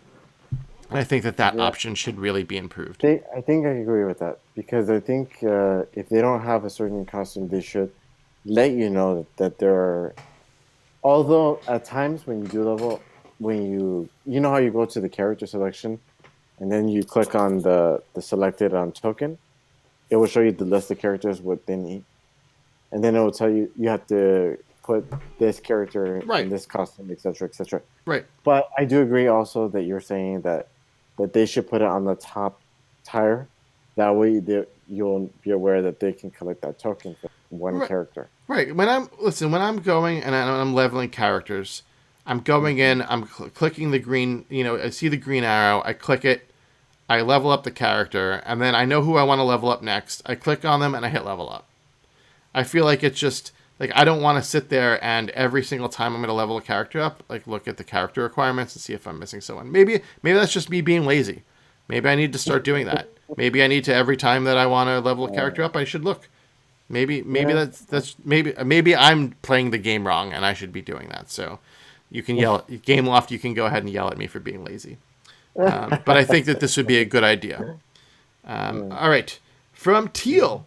Teal said that she wishes they had a multi-purchase button for the different tokens in the Tower Challenge so that you didn't have to click and confirm your purchase so many times. Oh, yeah. You have to collect it one by one. Yes. Now, and that being said, you know, people do it differently. A lot of people like to just collect their tokens and get it each time. But a lot of people will save up their EC and then not spend it on the first token because that's the one that might disappear if you don't collect enough. So they'll just purchase all of the second token and third token first. And if you have a lot of EC, you have to just keep clicking and clicking and clicking. And it would be nice if you could click it once and then it said I should do it. Mm-hmm. And it would be nice if you just clicked it once and you could type in how many you want to buy and then it said confirm and it's done. Mm-hmm. Yeah, I agree. Actually, I do agree with that because I think, for one, I think I think we do that with the decorations in Merlin shop. You know how you don't have to select one by one. You can go by 10s, 20s. Right. If you want to sell them. Yep. I think that's what she means by. I think that's what I think it would be best if we could just do it like that. Yep. And then just so say you wanna purchase all 25 tokens, just put 25 and it just spends it all for you. Yep. I think that's what she means. And I think that's much better than going one by one. Yes. It would be a nice feature to have implemented for sure. No, it would be, definitely. Thank you, Teal, for the submission. I appreciate that. From Leanne. Leanne says she'd like to be able to see the levels of your characters without having to see them without having to click on them individually. I get it. I totally agree. Like one of my friends asked me like what my Wreck-It Ralph characters were, and I had to go into each single one of them and click on them, and either take screenshots and send them over one at a time, because that's the only way to see what your character's levels are. I think that it would be cool if somewhere above him or below them, or like a gold square or something above it with a number, would be nice if they had that, so that you knew what your character levels were. Hmm. Yeah, I think that's a pretty good way. Instead of clicking them all at once, yeah. Sometimes I have to take screenshots and I have to go one by one, Right. one by one. Yeah, I get that. What It's kind of annoying. what do you think a good way to implement that would be? How would you like to put them? How would you like them to put their character level like on the screen? Mm, well, I guess one way you could do it is maybe you could um, maybe there could be an option where it says see the viewing of the level of the characters. Maybe there's like an option, and then it'll give you the list of characters of what level they are. Yeah, I think that's a good idea. Hmm. Just to implement it on into the thing. Yeah. All right. Let's see. What else do we got here? All right. From Jasmine. Jasmine said she'd like the ability to unlock character level up slots. That would be nice, right? What do you Yes. What do you think, Daniel? What do you think a character level up slot should cost if they added one? Uh, well, it depends. If it if they, I pretty much doubt that they're gonna do magical chests. I mean not magical. I mean the magical potions. I doubt that they're gonna use that. More No, likely, they. no. There's no I way. doubt it. No. No, knowing them, I know they're not gonna use magical potions. So if I was to guess, maybe they'll put like maybe 100 gems.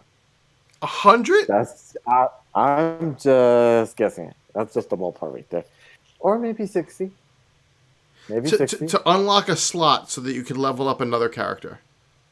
That's how much it was when you had to unlock the chest part. Right. But Think those are about it. chests. This is a feature that people have been asking for forever. This is going to be like the most premium of premium things. I would see easy 1,000 gems. Easy. Oh my god. Don't Easy. don't go there. And maybe like 19.99 as a bundle Woo! for a new castle slot, or Ah, it would be very a very thousand. expensive. Yes. Oh my god. If not more, I could see it like 1,500 gems. Oh man. And people would pay it. I would pay it for another level up slot. Absolutely. Oh my It would god. make such a huge difference. It's game changing. Yeah, it would be. It's game changing. It wouldn't shock me if they put a for the one slot, because especially if they decide to like, because look at Forky and what's his name, and the Slinky Dog attraction. That's 800 gems in total, and that's almost equivalent to 1,000 gems. Yeah, that's 800 gems, and that would be 14.99. So Exactly. I could see them doing like a character unlock slot, and like 200 gems for 19.99, or something like that. I think it's a good deal. I think it's a good bundle. People would be ecstatic to have an extra level slot. Oh yeah, they always have been requesting that for so long. They would say, I was like, oh, I wish I could level up more than one character. Oh, I wish I could do this. Yeah, And it might happen at some point. It's just how much. I mean, what's the catch of how much are they gonna make you spend yeah, to try to get that extra slot? yes. That's the Because if question. I remember correctly, yes, that's the question. And if I remember correctly, back earlier in the years, there were some leaked photos of having two characters level up at once. So they had that idea at first. You can I technically have think. two things leveling at once, because you can have a character leveling and you can have a costume leveling at the same time. Yeah, yeah, you can actually, because it doesn't affect you with the costume or the Yep. leveling up the character, Yep. which I found it odd. Which was odd because I thought they were gonna do the leveling up, unless they do like like the like the chess. You know how we had 3 slots? Right. Maybe they can do the same thing with the characters. I think they'll just do one slot. I think adding 3 slots will dramatically change the game and speed it up too quick for what they want for the pacing of the game. I think that it's just going to be imperative that they add this when they have so many characters in the game. Like there's so many hundreds and hundreds of characters right now that if you look at the total time that you need to like level these characters, like it's just absurd. So I think a second slot is necessary, but I think a third slot would make things go too quick. Mm-hmm. But all right, if you have a feature you'd like to Yeah. see implemented, please write in using any of our various social media platforms and let us know. Your idea could be on next week's show. All right, so now we're going to go around the community real quick. There's a couple of community questions we're going to go to real quick. From Stacy, do you think that they'll be changing happiness back to the way it was? Daniel? It depends. I mean, I don't expect it to be back to the way it was because based on their message that they have sent to the actual Facebook page, I feel like they're gonna do something different. What is it? I do not know. Is it gonna be any better? We don't know. It's just a matter of what they're gonna do. Right. They can make things worse and just screw everything over. Well, yes. So I agree that they will not be changing happiness to the way it was. It will not be doing that. From Aaron, which piece of land do you think will unlock next and when? Ooh, see, it could go both. It depends. If it's main storyline, I gotta say somewhere in the Adventureland area, either where Expedition Everest is, because I really want that area to be open. Yeah. Yeah. That area looks very nice. I really want to open that area, because imagine how we were excited when we opened up the Big Thunder Mountain and Space Mountain when we first played the game. We were like, "Oh, I want to open this area. I want to open. How do you open this area?" And now you get to open it, and then that's when you see the whole curse, phew, go away. Yeah. And then with Expedition Everest, I do feel like that's gonna be big because imagine if somebody wrote that ride. You see your kids riding it. Oh, I want to see that. My 5-year-old daughter did Expedition Everest, and she loved it. So I definitely think it's possible. Yeah. But that would be awesome. I think that it will just be like when you go around the side of Big Thunder Mountain and the connecting part, and then there's just like the one piece of land above it. I think that's going to be unlocked. I think that'll be next. All right. Also, I think if it's a bonus slot, like an optional slot, I think it will be Frontierland. Yes, I agree. Mm-hmm. All right, from someone whose name I deleted accidentally, so sorry. What events would you like to see to come?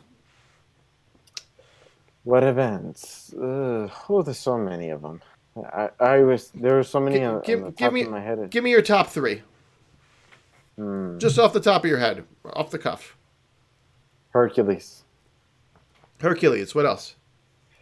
Let's see. Pinocchio. And what else? We'll go with Pinocchio, and then I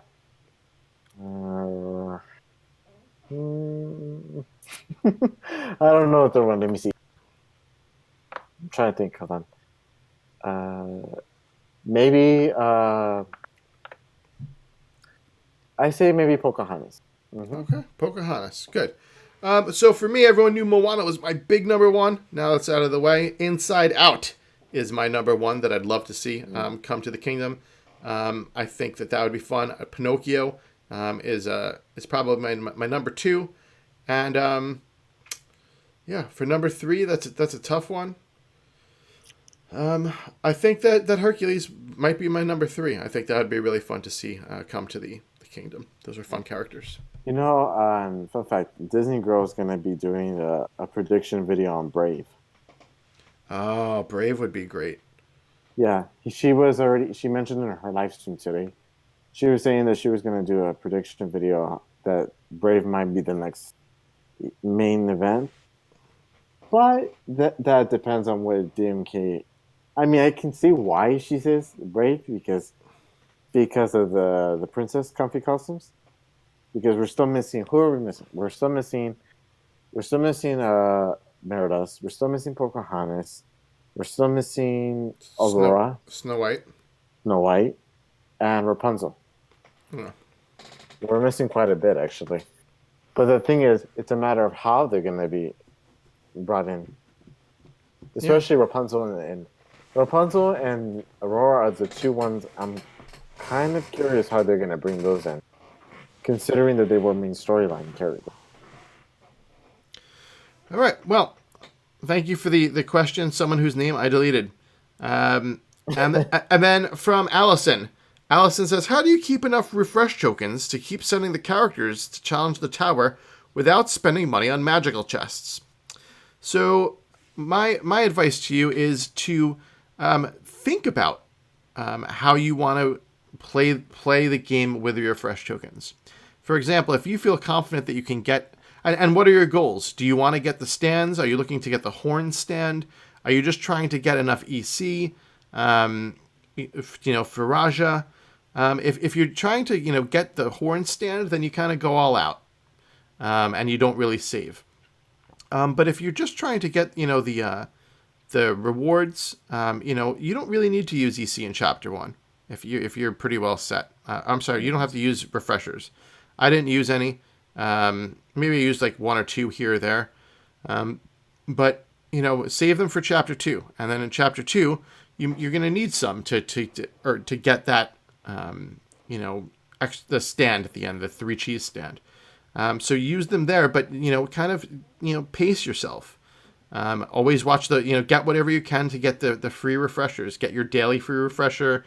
Do the quests to try to get your refreshers. Keep sending people out, set timers for the people that you have to, that collect refreshers. But pace yourself. You don't need to send every 2 hours in Chapter 1. You don't need to send your characters out. You don't need to keep using those tokens because I think it's a waste. You want to make sure that you are able to diversify in your different chapters to make sure. Mm-hmm. That being said, $1.99 for 8 ain't bad. Uh-uh. All right. Some other things around the kingdom. We have one new 5-star review. So thank you to Chazon. Chazon says, great podcast. If you play Magic Kingdoms, then this is the podcast for you. Steve is a wealth of knowledge and helps gamers learn their way through the best strategies for the game and events, as well as pitching new ideas for future game updates. A must listen. Well, thank you very much. I appreciate it, Chazon. A wealth of knowledge is not at all what I put on the show. It's just a bunch of rambling. But thank you for thinking that it's a wealth of knowledge. All right, shout-outs. Big shout-out to my co-admin moderator person, Allison. Happy birthday, Allison. I hope you had an awesome birthday. Wearing your crown as you should, Queen Allison. Daniel, any shout outs for you? Just a shout out to my Disney Magical Kingdoms group and to anybody who's a big supporter of me and everything. Thank you all so much, and big shout out to my family. Shout out to the family and the brother who likes to sneak into the room. Sneaky brother. Big shout out to Sneaky brother. All right. Next week's show. Morgan Bledsoe joins us for the first time. She's been an active member of the Around the Kingdom community for a long time and is now helping to create content for our Facebook page. She's going to be on to help create some more content as she co-hosts the show next week. The following week, a Geeky Chick returns as we wrap up the Tower Challenge and look forward to what's to come in the next event. I'm sure will be teased by then. Yeah. If you want to be more involved with the show, you can follow us on Twitter at ATK Podcast and like our Facebook page at facebook.com/ATK Podcast. Here you'll find out before anyone else about any breaking news that we hear, information on contests and giveaways, when new shows are published, and of course my ramblings and photos from my day-to-day playing. The show's Facebook group is up, and it's a great way to easily interact with me and other fans of the show to talk about our favorite game. The link to our group will be in the show notes and can also be found on our show's main Facebook page. Also, you can write into the show. Our email address is aroundthekingdompodcast@gmail.com. Again, that's aroundthekingdompodcast@gmail.com. You can let us know what you think about the show, what's working, what's terrible, or any other topic you want to write in about, or even if you just want to say hi. We're now on YouTube, and the people watching already know that. If you want to watch the show and see my awesome guests, please head on over and subscribe to our channel, like the video, and smash the bell to get notified when a new show goes live. The link to our channel will also be in the show notes. If you want to help support the show, please head over to iTunes, subscribe to the podcast, and leave us a 5-star review. Doing this is quick and easy, it costs you nothing, and helps us greatly be seen by other people who can enjoy the show also. All 5-star reviews will be read at the end of each episode. Listening to the show is all we can really ask for, but if you want to help support us in another way, please check out our Patreon page at patreon.com/aroundthekingdom. We're over halfway towards our first goal to help the production of the show, and it's a great way to show your support for about $1 an episode. All Patreons will get a special shout out at the beginning of each episode. Again, it's patreon.com/aroundthekingdom. The link will be in the show notes. Thanks again for joining us this week. I am Stevesquirrel. For myself and Daniel, we hope you have fun storming the tower. We hope you have a great night, and we'll see you around the kingdom next week. All right, see ya. Okay. Recording is over, but we are still live on YouTube. Let's see if anyone has anything they want to chat about real quick. Answer some questions. Oh, that Macho Demon case asking, do you think they should add day and night? What do you think? You tell me. I think they should. I mean, it would be an interesting aspect if they added a night feature mode. Especially if it does make me curious how they would light up the attraction. Because I'm pretty sure they would have to have some lights, like to see how it would look like overall. But I think it would look nice. Yeah. What do you think? Yeah, I think it would be awesome. I think that it would be really cool. I think it would be cool if it's optional. Again, I always talk about these advanced features tab that I think would be cool because I think some people wouldn't really enjoy it. So I think it would be cool if it was optional. Yeah, I like the idea. I think it would look awesome to have all the lanterns. I think it would make having like lanterns and different attractions look great. I mean, it would be a lot of work to make attractions light up at night. But I think it would be cool to like have create pathways. I think it would add more to the design and park creative. Yeah, and park building. I mean, I know that's what you do. That's what you love, is park building. And I think it would add so much to the park building aspect of the game that I think is lost with most people.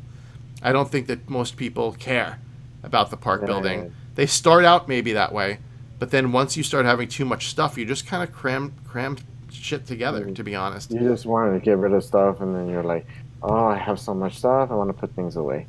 Yeah. Unfortunately, I don't have everything in my park, which is unfortunate. But I just put what I can and just place what I could put in there. But I will say this though, that if they were to add night mode, you know how in Disney parks like Disneyland or Disney World, you know how they would add Space Mountain? Yeah. You know how you look at it at night and you can see the effects on it? Yes. That's what I'm expecting on something like that. That's what I love about Disney, especially at night. It's so immersive. Yeah. It's an amazing experience at night. Yes. And So- it doesn't matter if you're in either park, because either way you're going to have a good time regardless. Especially at night. Night is a much different experience than daytime. Much different. Yeah. Dran27. No, I do not do Around the Hearth anymore. The podcast unfortunately ended a few weeks ago, and I stopped doing it a few weeks before that. We unfortunately lost interest in Hearthstone. It's been a long time. I haven't even opened the game in about 2 weeks. Sad, but I love the game, and I put God knows how much money into it, but I just don't care for it that much. By the way, I agree with Michael about the Dole Whip. We need the Dole Whip. Yes. Why is there not a Dole Whip stand? We need a Dole Whip. Seriously. Yes. Okay. Yes, and you can't go wrong with that one. We need that. I think it would be required that if you had the Dole Whip stand, though, it'd have to be right next to like the Tiki Room, because like that's where it is. Like go to the Tiki Room, get your Dole Whip. Like that's just part of like the process. You know what I thought when they released the Enchanted Tiki Room, I was kind of hoping that we would bring in the Dole Whip stand, and I was like, why no Dole Whip? And I was like, oh, what a bummer. But I mean, yeah, that would have been a good option to have. But I mean, then again, you know what? Now that I think about it, they can add it in a tower challenge. Add it as a tower challenge. Yes, a tower challenge reward. Yes, add it as a reward for a tower challenge. That would be great. As long as it's not in the magical chest. Okay.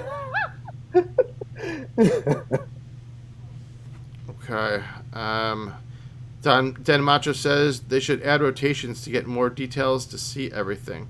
Dan Macho, that we've talked about a lot before. The game is coded flat.